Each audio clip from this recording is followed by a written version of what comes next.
예, 제가 본래는 인문화를 했던 사람이거든요. 근데 목포대 이제 교수로 오게 됐는데 젊은 나이에 목포에 오니까 모델 구하는 일도 쉬운 일이 아니고, 그다음에 주변에 이제 좋은 산천이 수려한 산천이 많이 있었어요. 또 당시의 트렌드는 한국 사람이 한국 땅을 제대로 그려야 되지 않느냐 하는 이제 민족의 정체성 문제 같은 좀 거창한 좀 그런 문제들이 우리에게 지어져 있었기 때문에 우리 땅을 제대로 그리자 하는 게 결국은 내가 살고 있는 내 주변의 땅을 택할 수밖에 없었는데, 다행히 이쪽 남도 땅이 풍광도 좋고 또 굉장히 공부가 많이 되고 또 그려놓으니까 또 아름답고 이런 좋은 결과가 온 것 같아요.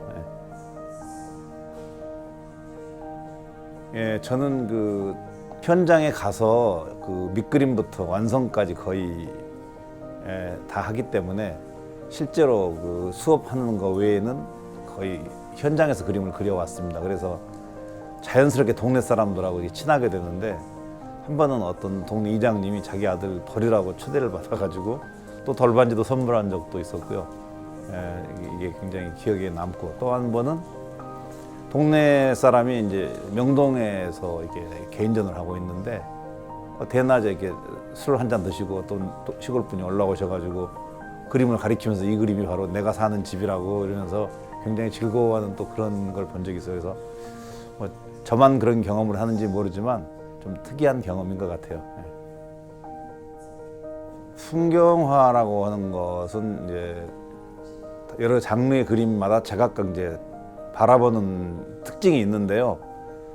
풍경화는 일정한 특징이 없는 것을 모아서 뭐 바위라든지 나무라든지 집이라든지 뭐 산 이런 거기 때문에 굉장히 이거 가지고 그 볼만하게 만들기는 쉽지가 않습니다. 그래서 특히 산수화는 더 심하고요. 그래서 산수나 풍경화를 할 때는 그 흘러가는 리듬 자체가 이게 아름다워야 됩니다. 그러니까 이를테면 사람이 말을 잘한다 그러잖아요. 내용도 중요하지만 말하는 어조라든지 음성이라든지 이런 톤이 아름다워야 되듯이 그 풍경화는 그런 그 자체의 풍경의 아름다움보다는 풍경을 이루어가는 그 조형 언어들이 자체가 아름답게 가지 않으면 굉장히 되기가 힘든 장르라고 생각을 해요.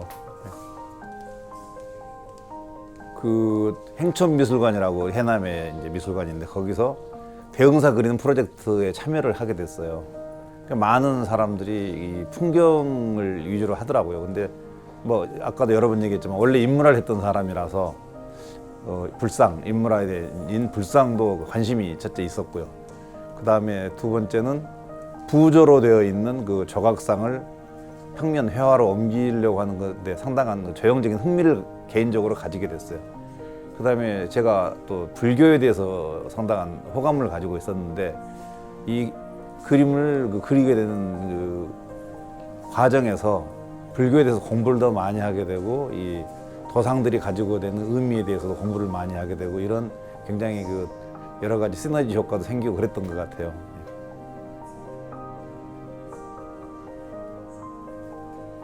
저는 그림을 그릴 때 이렇게 학교에서 배운 대로 스케치해가지고 옮기는 게 아니고 현장에서 그림을 시작과 끝을 하기 때문에 어떻게 보면 매일매일 일기를 적어서 일기가 완성되면은 그냥 그림이 완성되는 이런 형식이라고 볼 수가 있는데요.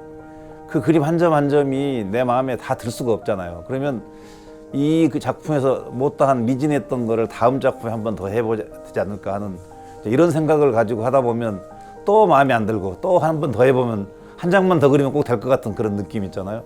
그래서 하다 보니 이게 시리즈로 하게 되고 나중에 생각을 해보니까 다른 화가들도 예를 들면 세자는 쌍빅두알 같은 그런 그림을 계속 연작으로 그렸고 또 다른 화가들도 그 우리 겸재 같은 분도 한강변을 계속 그리셨고 금강산도 금강산 같은 데도 열심히 그리고 하는 것을 생각을 해 보건데 다른 화가분들도 다 같이 그렇게 한 주제에 대해서 굉장히 심도 있게 애정을 가지고 한 그런 사례가 있어서 내가 생각하는 게 어떻게 보면 정상적인 생각인지도 모르겠다는 생각을 하게 됐어요.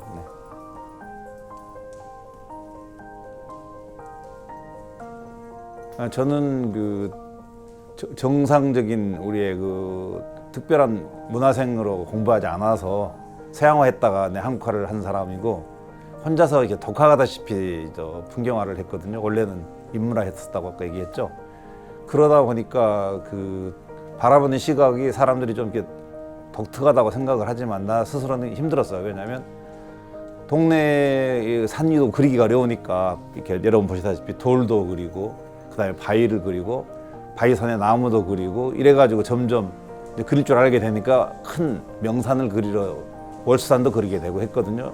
이 경험을 가지고 앞으로는 더 좋은 명산, 설악산이라든지 금강산이라든지 이런 그 한국을 대표하는 그런 산도 그리고 싶은 그런 욕망을 가지고 있습니다.